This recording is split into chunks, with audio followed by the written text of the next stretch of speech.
আসসালামু আলাইকুম এভরিওয়ান। পুরো দেশ বা বাংলাদেশের বিপিএল ভক্তরা যখন চিন্তিত এবছর আদৌ বিপিএল আয়োজন করা হবে কি হবে না, এর মাঝখানে স্বস্তির একটা খবর হচ্ছে বাংলাদেশ ক্রিকেট বোর্ড এবং বিপিএল গভর্নিং কাউন্সিল তারা ভেতরে ভেতরে বিপিএল নিয়ে কার্যকলাপ চলমান রাখছে। এটা নিয়ে আমি সবশেষ বিপিএল নিয়ে মাননীয় বিরুদ্ধে কথা বলেছিলাম।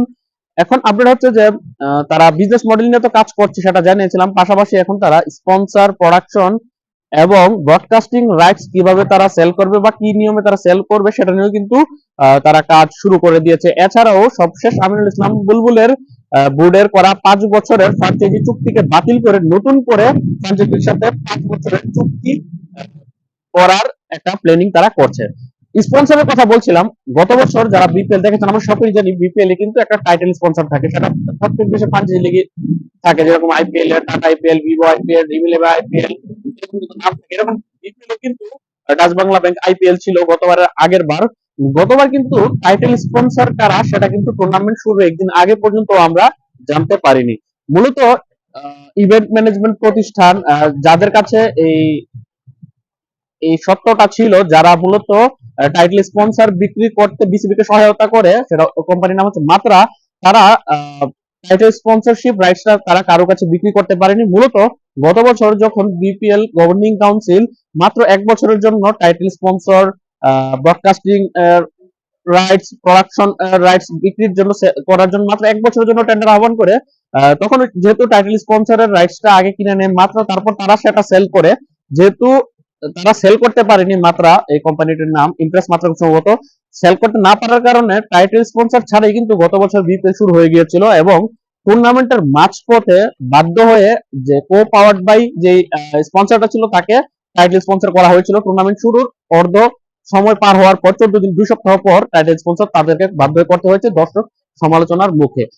এবছর যাতে এরকম কিছু সম্মুখীন না হতে হয়, যার কারণে বিপিএল গভর্নিং কাউন্সিল তারা পরিকল্পনা করছে আগামী 3 থেকে 5 বছরের জন্য টাইটেল স্পন্সরশিপ রাইটসটা তারা বিক্রি করে দিবে। পাশাপাশি প্রোডাকশন রাইটস এবং ব্রডকাস্টিং যে রাইটসটা রয়েছে সেটাও তারা 3 বছরের জন্য তারা সেল করে দিবে, কমপক্ষে 3 বছর, এবং যদি সম্ভব হয় তাহলে 4 থেকে 5 বছরের জন্য তারা এই রাইটস গুলো বিক্রি করে দিবে।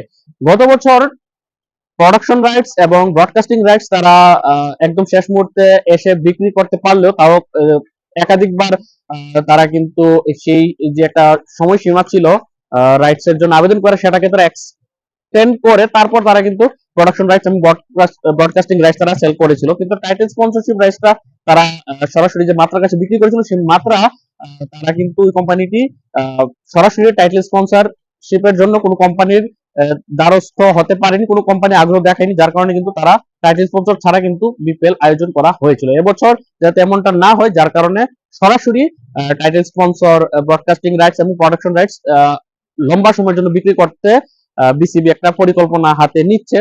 যদি তারা সরাসরি বিক্রি করতে ব্যর্থ হয় টাইটেল স্পন্সরশিপ, সেক্ষেত্রে তারা কোনো একটা স্পোর্টস ম্যানেজমেন্ট কোম্পানির সাথে তারা যোগাযোগ করবে, তাদের মাধ্যমে সেল করবে। তবে এবছর গত বছর এরকম মাত্রাকে দায়িত্ব দিয়েছিল, তারা টাইটেল স্পন্সরশিপ রাইট বিক্রি করতে পারেনি। এবছর যাতে যাতে তেমনটা না হয় সেটার জন্য তারা বদ্ধপরিকর।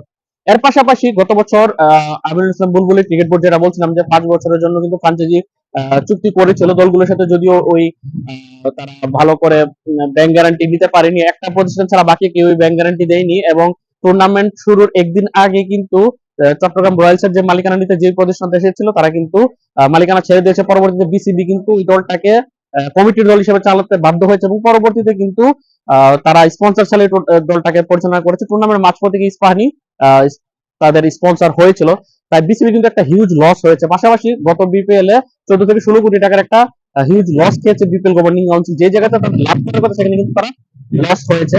এবং পাশাপাশি তারা টিভি ব্রডকাস্টিং রাইটসটা খুব ভালোভাবে দামে বিক্রি করতে পারেনি, সেখানেও তারা কিন্তু ধরা খেয়েছে। সেই সকল কিছু বিবেচনা করে এই নয়া বিপিএল গভর্নিং কাউন্সিল তারা বিজনেস মডেল আপাতত তৈরি করে সেটাকে বিভিন্ন প্রতিষ্ঠানের কাছে নিয়ে পিচ করবে, যাতে ভালো মানের প্রতিষ্ঠানগুলো ফ্র্যাঞ্চাইজি সত্ত্বেও কিন্তু আগ্রহী হয়।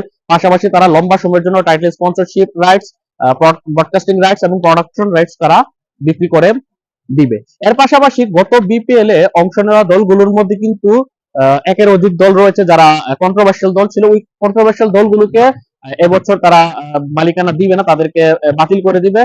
তাদের জায়গাতে নতুন ভালো মানের দল যাতে আসতে পারে সেই চেষ্টা তারা করবে। পাশাপাশি দেশের বাইরের প্রতিষ্ঠানরা যাতে বিপিএল দল নিতে পারে সেই দরজাটা তারা খুলে রাখছে। বেশ কিছু প্রতিষ্ঠানের নাম শোনা যাচ্ছে সোশ্যাল মিডিয়াতে, যদিও এগুলো অথেন্টিক কোনো নিউজ না, অনেকেই প্রচার করছে। তবে যেহেতু এখন পর্যন্ত কংক্রিট কোনো এভিডেন্স পাওয়া যায়নি যে আদৌ কি এই প্রতিষ্ঠানগুলো আগ্রহী কিনা বিপিএল দল নিতে, তাই সেটা নিয়ে এখনই মন্তব্য করা সঠিক হবে না। তো এই ছিল সবশেষ আপডেট বিপিএল নিয়ে। তথ্যটি জেনে আপনাদের কিরকম লাগবে সেটা অবশ্যই কমেন্টে জানাবেন। আল্লাহ হাফিজ।